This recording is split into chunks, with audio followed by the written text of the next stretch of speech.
Hi there, Lindsay here, the Frugal Crafter. Today we are going to do a pen and ink poinsettia, and if you like holiday projects, I want to let you know that my hand-painted holiday course is 50% off through December 15th, and I'll put a link in that in the video description. Now I'm just sketching the this poinsettia flower with a pencil, and then I'm going to use some pen and ink to draw it.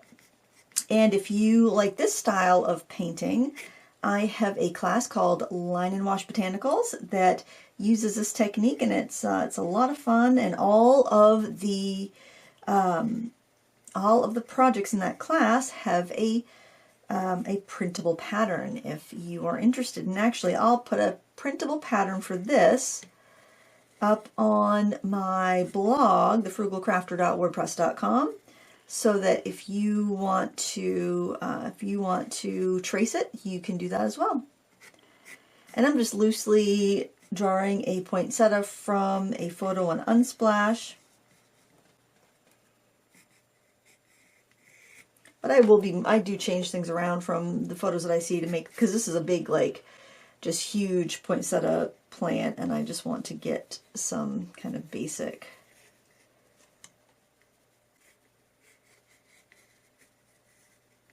designs down. I'm not putting veins on what I want to be green, just so it helps me from getting too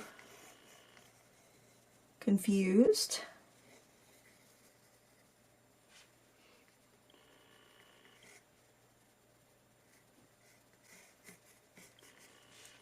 And I want to have one more leaf back here.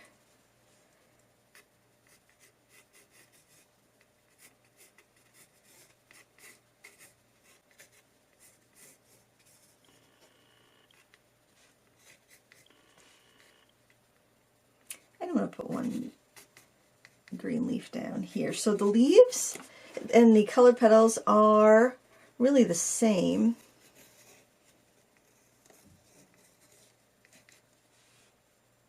I think that looks good. I might balance it out more if I feel like I need something else over here. Maybe, well, you know what, maybe I'll just put one kind of coming over here, a little ruffled, more ruffled one. There. All right, so now I'm going to grab I'm going to do a point, let's see, I think I want 0.3 pen, because this watercolor paper is fairly smooth. And I'm going to start inking. And we just see kind of three little flowers. These are actually flowers, these little yellow bits in the center. And I'm going to work out from the center. I find that's a little easier for me.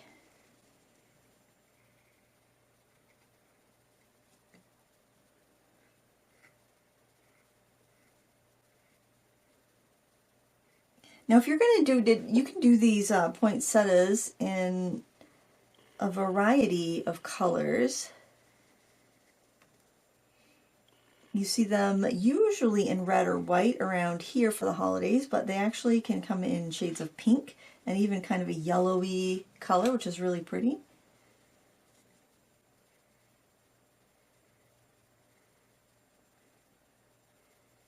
The more time you put into the pen and ink portion, the easier the painting is going to go. I'm going to be doing this project at my local library for a holiday art night, and I thought, well, why not do it here too, and that way I'll get a little bit of practice, and we all can enjoy it, right? And I can shamelessly plug 2 of my classes while I'm at it. But I would recommend getting the hand-painted holiday one while it's on sale, and you get access to all of the hand-painted holiday projects I put in over the last 6 years. So there's tons of content. I just added a bunch of new stuff. So if you're already in that class, if you log in, you'll find the new stuff right there, right in your right in your class. And if you buy it, you'll have access to any updates I add in the future as well, at no extra charge. And I'll put a link to everything I mentioned in the video description, as always. This one, this is going to be a red one, I think. I'm going to put the, of course you can change it if you want to do, if you want to have more or fewer red, more green, it's totally up to you. I just did a big painting of a poinsettia for my critique club group. It was a 9x12 painting, a little bit more abstract. I mean, still obviously poinsettias, or expressive, I should say expressive, not really abstract, but definitely more expressive.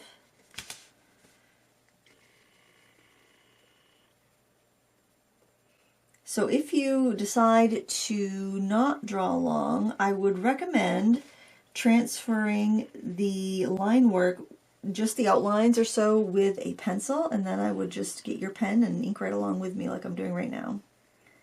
I use the pen on the side a lot so it doesn't wear it down on the watercolor paper. This is a Strathmore watercolor greeting card, so it's a very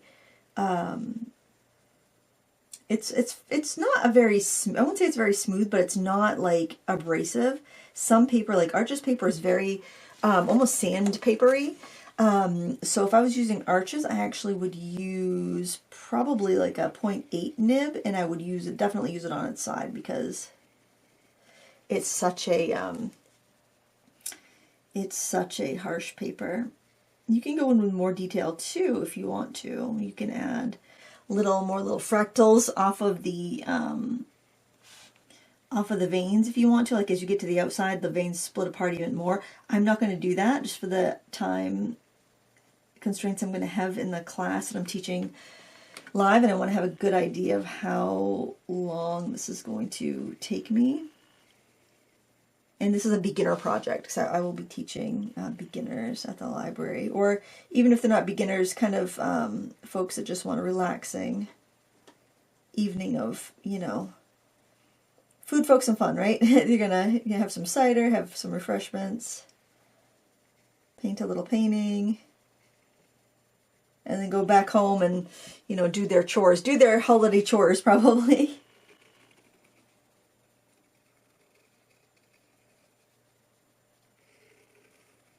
I don't know when this will come up on my YouTube channel though.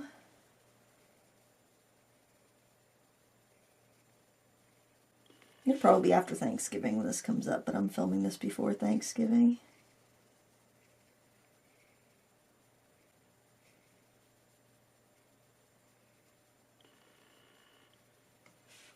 My Thanksgiving's pretty easygoing because I don't host, because I am the black sheep that moved far away from everybody else, so I've got to travel, which is fine. I would love to host one day. Now this is going to be green, but I still want some veins. That's alright, I'm just going to do the veins. I can decide how I want to color it later. Maybe I'll just put them a little closer together. Now, I do recommend heat setting your ink, especially like these are the Ohuhu liquid fine liners.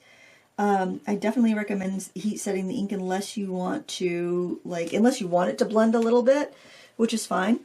So I'll do that green, this green, that green. I actually might even do a little bit of a cross hatching in here. And that will help me remember that this is going to be a green one. Now I want this to be kind of rough and woody looking. So I'm just kind of making some shading just to give it that impression of like kind of barky. I guess it's not really barky, but you know the stems that they have. I'm giving this a little bit more wiggle on the green leaves that are kind of dangling down.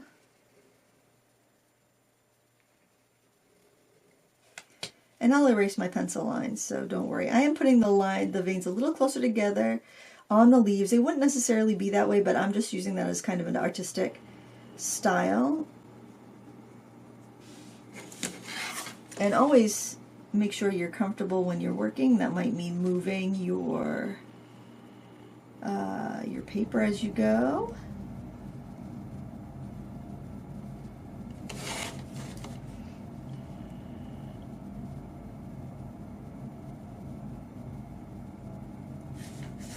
I think this is kind of cute, honestly. If you get any ink where you don't like it, you can always use a white gel pen to erase it if you like when you're all done, after you're done painting, if it bothers you. So just kind of keep that in mind. And have fun with it. I mean, this is nothing to worry about. I'm not sure if I like the veining on this one. So obviously change anything to suit your style when you do your inking.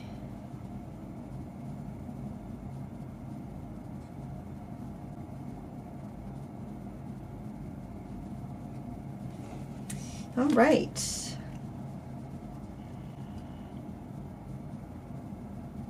All right, I'm going to dry this. I'm going to erase any pencil lines. I'm going to scan it so I have a pattern for you, and when we come back, we will do our painting.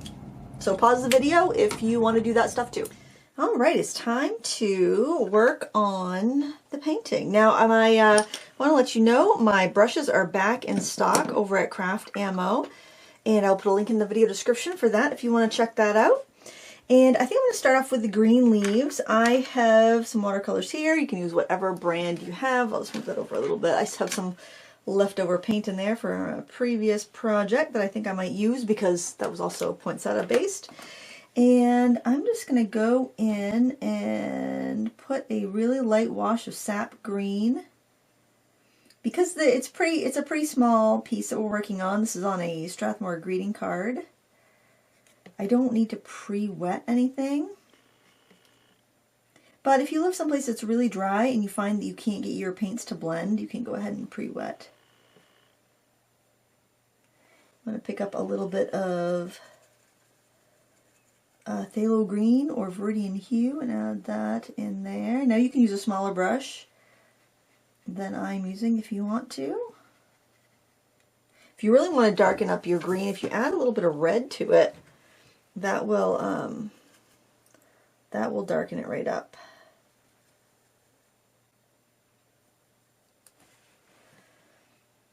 And this is my Holbein palette, and most of the colors are Holbein except for that sap green. That is Renaissance, actually.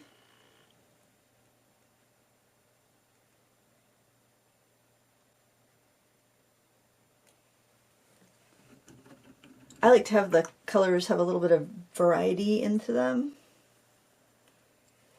So that's why I am starting with that lighter color and then dripping the other colors into them and just kind of letting them mingle.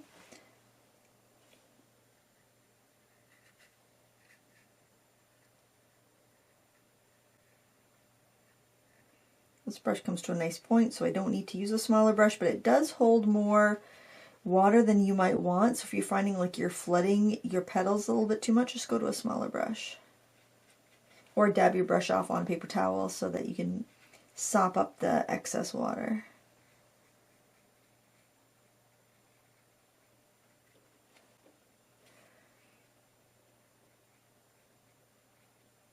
I've been using these brushes all day, so I just kept them on my table and decided to keep using them.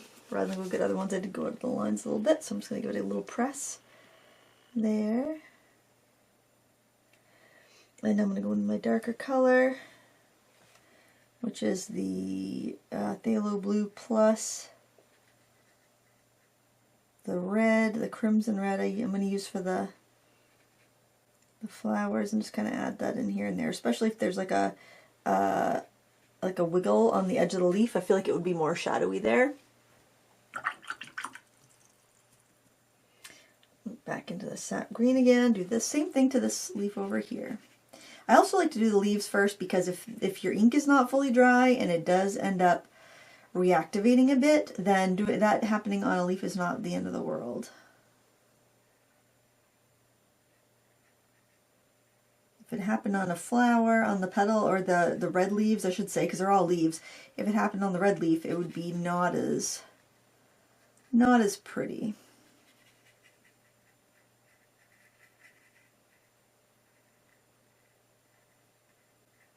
And this will be a very special Christmas card you could send off to somebody. Isn't that nice? I haven't decided what I'm doing for my Christmas cards yet. If I'm going to do a print of something. There were some berries that I painted last year that I like. I thought I might. There's a lot of light area in them, so they print really well. I find that watercolors and gouache paintings, stuff with a lot of light on them as well, that aren't super dark, reproduce really well for like Christmas cards. Stuff that's got a lot of darker, heavier colors do not, I found. But I don't know.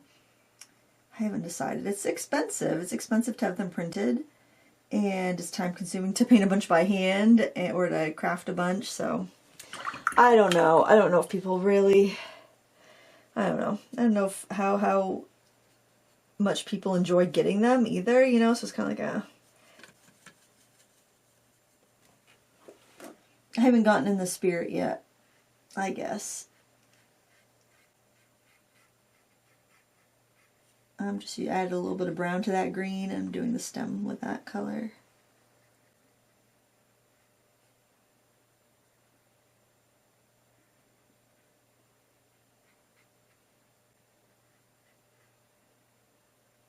And fewer people send Christmas cards nowadays, it seems like. Alright, so now when we go and do the petals, we just want to make sure we don't do any petals that are touching the leaves that we just did. So I wouldn't want to do this one, this one, this one, that one. I just want to make sure I'm going to, like a petal that's not adjacent to something else. I am going to do some pinks and reds for this. I think it might be kind of fun to actually lean into the pink. I've got this new opera pink, and since it's just a card that I'm painting, I'm not worried so much about it being light fast. So I'm mixing the opera pink with a little bit of that red I had on my palette, and I'm going to do this leaf right here in that color.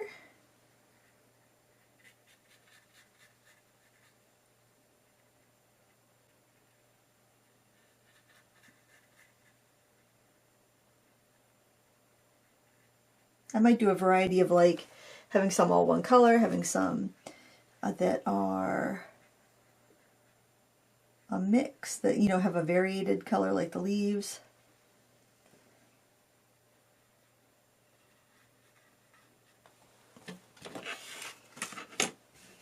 I actually might switch to a smaller brush because this is the number 8 round, and it's pretty big. It's a pretty hefty brush.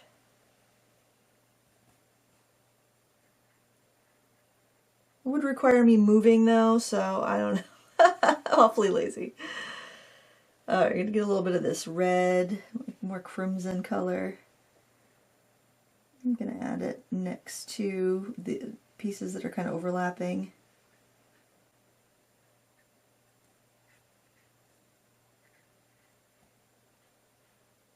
Oh, it's drying a little too fast on me now.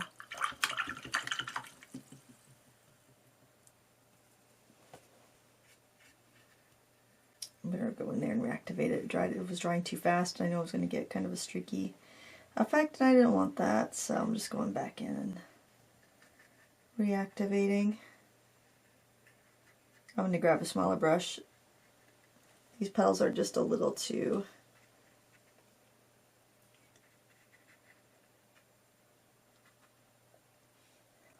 small, I think.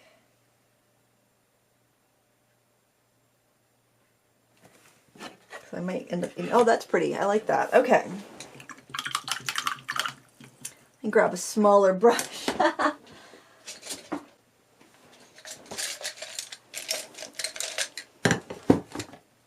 Alright, so now I want to make sure I'm not going to be touching that petal or another petal that's wet. Now let's try one where we wet it first. I think that might be a little easier to control. Now I like that.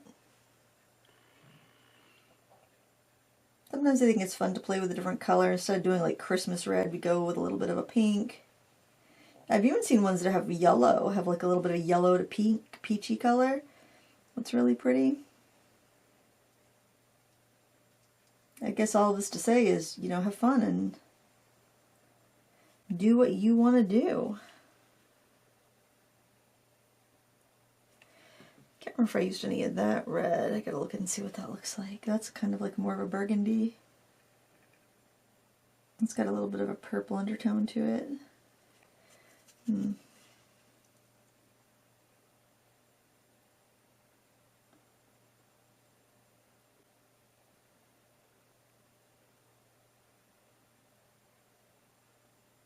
Kind of pretty. All right, now let's see. We could go to this one right here. We make this one a little bit lighter because it is on top. It's higher than the others, so it would be a little bit lighter, I think. Maybe if we do any darker color, we do it in this near the center vein because it'll make the petals look like they poof out on the sides a little bit more.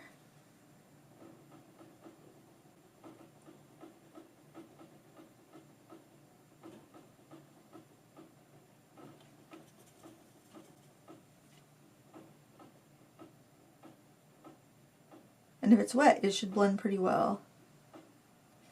Okay, well, now everything is touching something wet except for the little flowers in the center, which I'm going to do with some yellow, like lemon yellow.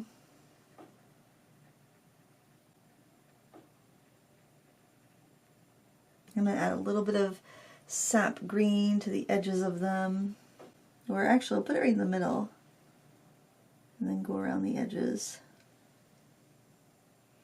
And then if you're very careful, you can just do a little dot of red in the center of each of them. But make sure you don't have any extra moisture on your brush because you don't want it the color to fly everywhere. All right, and I'm going to give this a really quick dry before I proceed any further. We're going to move right along. I apologize for any background noise. My furnace is on. It's winter in Maine, or I guess it's technically still fall, but essentially anytime in November and later it feels like winter. I did dry this with a heat tool, and now I am going to keep on doing this filling in of colors the same way that we did the first couple leaves. So if you want to mute me because you're annoyed with the background noise, or you want to just kind of do it on your own or skip ahead, that's totally fine. Again, I'm using that beautiful opera color. And then I'm adding a little bit of the, I think it's either crimson or madder red here.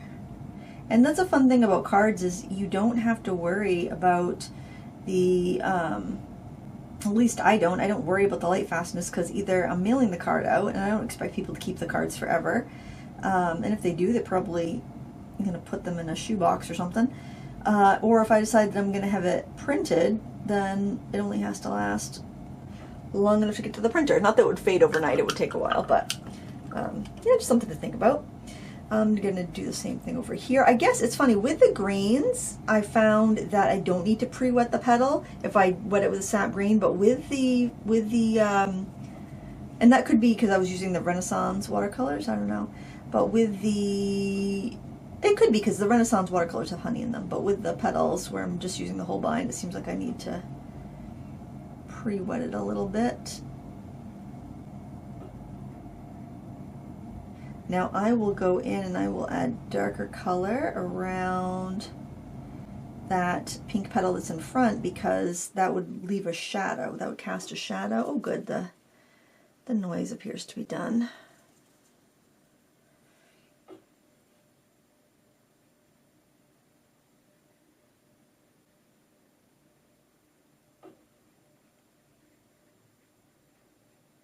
I still feel like I'd want that a little bit wetter, actually.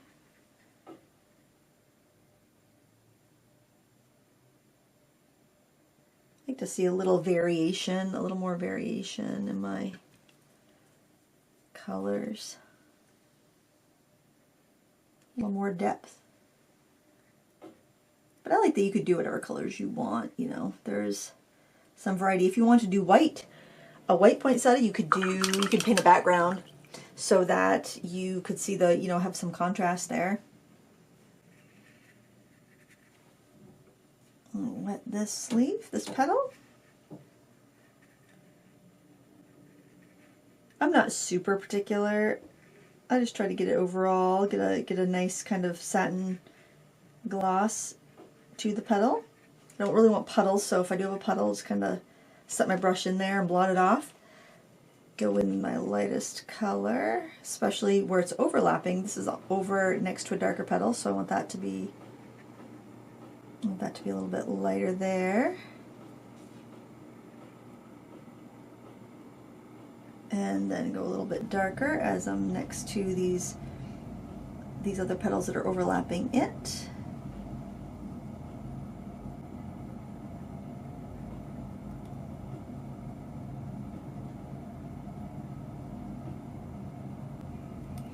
And I want to keep it fairly light over here on this side because I'll have a darker petal next to that. So I just try to think about contrast.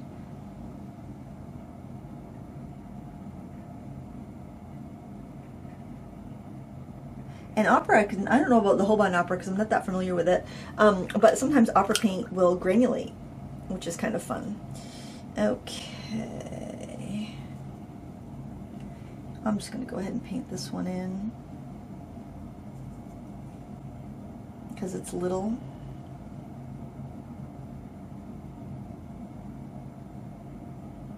I think I'll do the same thing with this one right here. This one you were only seeing like half view. And those two are next to ones that it's touching. So something else you might want to do is add a little, you could add some veining over your flowers. So if you want to do that, I would recommend just getting your darker reds and a liner brush, and you want the paint to be kind of like consistency of juice, and you can go in and you can add some lining if you want to. You don't have to because you've done all that pen and ink. It's completely up to you.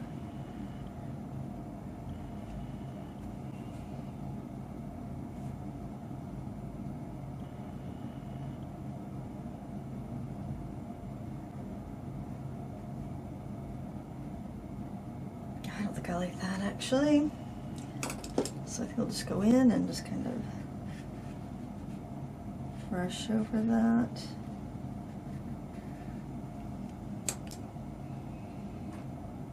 I think I like a partial, like I just like a little bit of detail here and there.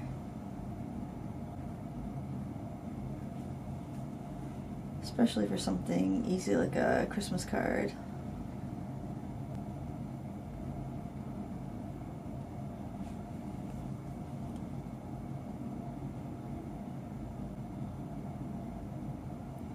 And it does mellow out once it dries, so if it does look a little too bold, it's probably going to be a little bit calmer as it dries. I'm just going to give this a real quick dry so I can paint in those last couple petals, because really that's all there is to it. If you want to add any spatter to it or anything else, you obviously can do that. It's totally up to you.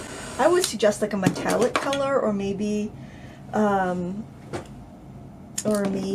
like a teal blue. That would be really pretty.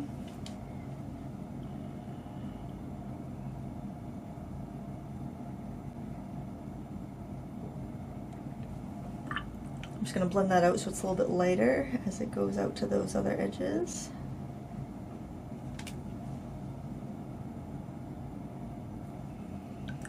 And then this last one here, I'm just going to give it a little bit of a wash of water to help the colors blend.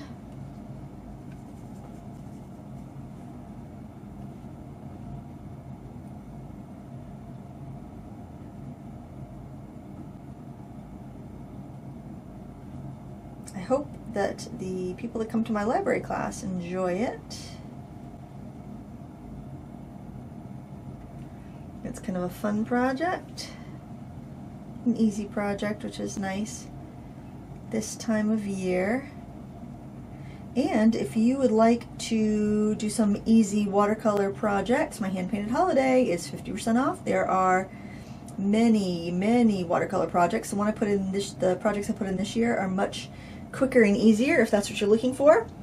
But there are also more complex projects that I posted previous years. There's cards, ornaments, tags, bookmarks, boxes, all sorts of stuff like that. So there you have it. I hope you enjoyed it. Please give me a thumbs up if you enjoy real-time projects like this. And until next time, oh, and if you love it, share it with a friend, please. And hit the thumbs up button. Okay, that's all. Thank you so much for watching. Everything I mentioned is in the video description. Until next time, happy crafting. Bye.